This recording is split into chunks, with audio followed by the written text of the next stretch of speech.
Hi everyone, welcome to Evolution Screencast Part 2. I wanted to make a Part 2 because I felt like in the first screencast there were a few misconceptions and I wanted to be able to make sure to address them here. Evolution is looking at how the diversity of life came to be. And I really like this quote from, I'm not going to try to pronounce the name because I'll just butcher it, but it says, "Nothing in biology makes sense except in the light of evolution," which is really true. And I think you'll get that out of going through these slides here, that everything that we've talked about so far this year makes sense when we're looking at it from an evolutionary perspective. Now, about 2,000 years ago, this guy Aristotle and the scientists and great thinkers of that time believed that species were fixed and they arrange them by their complexity. So what it means when it says species are fixed is that everything that is on Earth has always been on Earth and always will be on Earth. They also thought the Earth was a lot younger than it was, and arranging them in complexity means that, say, an earthworm is more simple than a snake, then they put them in order from most simple to most complex. So that's what those two things mean. So early ideas on Earth's organisms. Carolus Linnaeus, we looked at him in the last chapter. He assigned them Latin names, so the genus name and the species name, and we know this to be binomial nomenclature. Humans are Homo sapiens, domestic house cats, Felis catus, foxes, vulpes, and we looked at a bunch of different examples of those. He was the first one to start to group similar organisms so we're able to identify them more easily and have a universal name. And then we have Jean-Baptiste Lamarck, 1809. He was one of the first scientists to come up with the idea that species are not fixed, so they actually change over time. He, however, was a little off the mark when he said that these changes are acquired in an organism's lifetime. The example that we're going to use in a couple of slides from now is looking at giraffes, and he suggested that an ancestor of giraffes maybe didn't have as long of a neck. And because giraffes are always trying to stretch and reach up to the tops of trees, their necks are going to grow longer and longer. And that stretching is going to be embedded in the muscle memory of that giraffe. Then that giraffe is going to pass on that trait to its offspring. We know that to not be the case anymore, but in Lamarck's time, they didn't know about heredity or genetics yet. It wasn't exactly correct, but it was a really good hypothesis for that time. It just isn't supported by modern science. Lamarck called this idea the law of use and disuse. If a body part were used, it got stronger, and if not, it deteriorated. Another example used was snakes, because snakes didn't use their legs, they lost their legs, and that's why snakes have no legs. The other example is blacksmiths. Blacksmiths are always hitting the metal, and they're going to have stronger arms, so their offspring are going to have stronger arms too. It sounds silly to us now because we know a little bit about how heredity works, but back then they didn't. So he came up with that law of use and disuse. Organisms could change the size or shape of their organs by using them or not using them. And the giraffe neck example fits here too, and we'll look at that next. So there's the shorter ancestor of giraffes. Because the giraffe keeps stretching to reach the lengths of trees, their necks are going to progressively get longer and longer, and it gives rise to modern giraffes today. Again, interesting hypothesis. It just isn't supported by modern science. But the question that they asked then, after this theory was no longer supported, well, how do these changes occur? How are species changing? So again, Lamarck didn't know about heredity. We know now that genes aren't changed by the activities in life. These changes in genes are going to occur before an organism is born. There are a few things like radiation, UV rays, chemicals that can maybe alter your DNA, but your genes and your traits are determined from the moment that you're conceived. But they didn't know that then.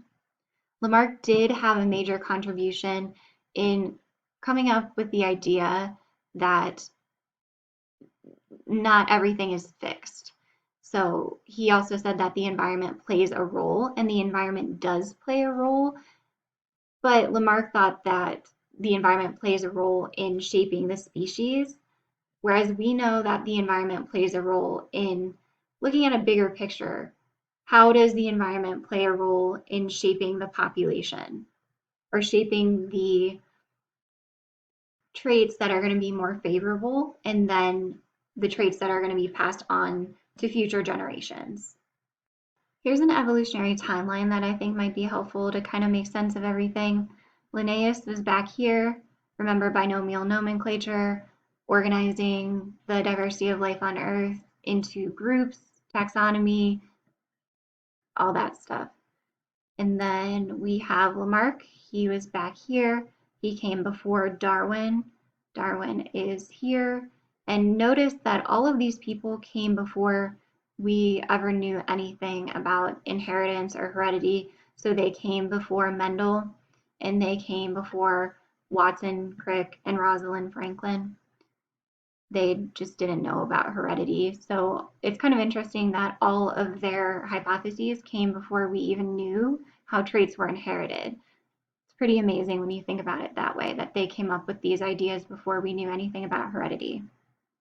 So now we're going to look at Darwin a little bit more. The majority of his work that had a major role in formulating his theory of natural selection is in the Galapagos Islands, 16 islands off the coast of South America.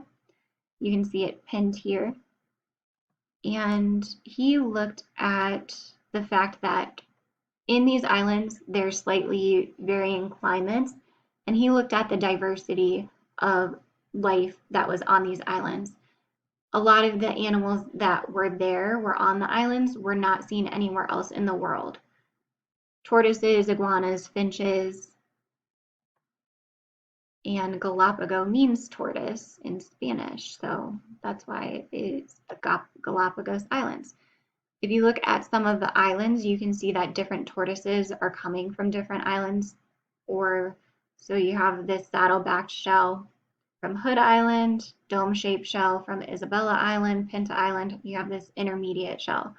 So he started asking, why does this variation exist? He set sail on HMS Beagle on December 27, 1831, and returned 5 years later. So it was a 5-year voyage, and it wasn't any sort of biological purpose. They were going to map the South American coastline. And that's really cool too, because this was such a major scientific revelation, and the voyage that he went on wasn't even for any sort of biological purpose. I think that's really interesting. He liked observing all of the different organisms and all of the diversity, and he had his major aha moment or breakthrough when he was looking at the Galapagos finches. The finches on the islands, they resembled a mainland finch in South America, but there were more types of finches, different types of finches that appeared on the islands, and different types of finches appeared where different food sources were present. If there was a certain area where the birds ate seeds, those birds are going to need to have larger beaks to be able to break open the seeds to eat them. Whereas if another part of another island, the main primary food source for the birds or for the finches were insects, then those birds, those finches, are going to need to have longer, skinnier beaks in order to pick up those insects to eat them. Finches had different types of beaks depending on what type of food they were gathering, and that's represented in this graph here. If you look at this, the large ground finch, it eats seeds, so it makes sense that it has a larger crushing beak, whereas let's look at this woodpecker finch, it eats insects, so it has a longer, skinnier beak. If this woodpecker finch lived on an island where its primary food source was seeds, then it probably wouldn't survive as easily as this large ground finch would. Same thing can be said vice versa. If this ground finch lived on a part of an island where insects were the primary food source, it'd probably have a hard time because it has this big bulky beak, so it's not able to reach in trees or the ground in order to obtain these insects. That means it would appear that these finches are more well adapted to their environment depending on their food source. From Darwin's 5-year voyage, he also observed the fact that there's a lot of diversity that's seen in the world.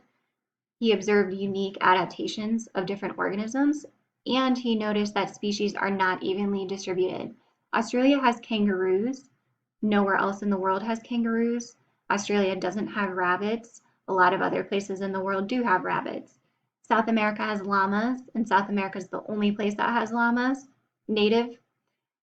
The Americas, we have the flying squirrel, whereas in Australia they have the sugar glider. And all these examples are just saying that there's a lot of diversity in a lot of different places on Earth, and Charles Darwin was asking why that diversity occurs. Some more of Darwin's observations: he looked at extant, which means still alive on Earth, and extinct organisms. He was looking at the fossil record. Again, before this, scientific community thought that the species on Earth always have been on Earth and always will be on Earth. But then with these fossils that were being collected, people were starting to ask questions. Well, if there were these organisms that were once on Earth but are no longer, what happened? Why are they no longer on Earth? This trilobite, this is called a trilobite. This species no longer existed. What happened to them? These were the types of questions that were starting to arise. And when we talked about ecology, we talked about the difference between logistic and exponential growth. If an environment has unlimited resources for a species, then it will just continue to grow exponentially. But we know that's not really the case in nature. We know that there's limited resources, there's limited food, water, shelter, meats, so we see more of a logistic growth curve. And that's what Darwin also observed. Resources are limited in an environment. How are these organisms going to, which organism is going to survive and which one is not going to survive? That's the question that Darwin was asking. And we know that no two individuals are exactly alike, and that variation is going to cause certain traits to be selected for, naturally selected for. And that's where he started to form his hypothesis of natural selection. We also know that more individuals are born than can survive. That means that individuals in a species and in a population are going to have to survive, or they're going to have to struggle for survival. Only a fraction of those that are born are going to survive, and the ones that do survive are more fit for their environment. So fitness in a biological sense doesn't mean like lifting weights, cardiovascular endurance. It means that if an organism is more fit for its environment, it is more able to adapt, or it has more favorable adaptations than another organism. So survival of the fittest is saying that an organism with more favorable adaptations in its environment is going to be the one that's going to survive and reproduce, and therefore pass its genes and therefore its traits on to the next generation. And then that trait will continue to be selected for. If there's an unfavorable trait, and we'll look at some examples of those next, if there's an unfavorable trait, then it's going to be selected against, meaning that individual is not going to survive and it's not going to be able to reproduce, and then that trait will not be passed on to the next generation. That's how certain traits get selected for and certain traits get selected against. And that's kind of putting survival of the fittest in a nutshell. Survival of the fittest, the more well-adapted organisms are going to survive and reproduce. The ones that are not well adapted to its environment are not going to survive and not going to reproduce. And we'll pick up there with Darwin's theory of natural selection more in depth in the next screencast.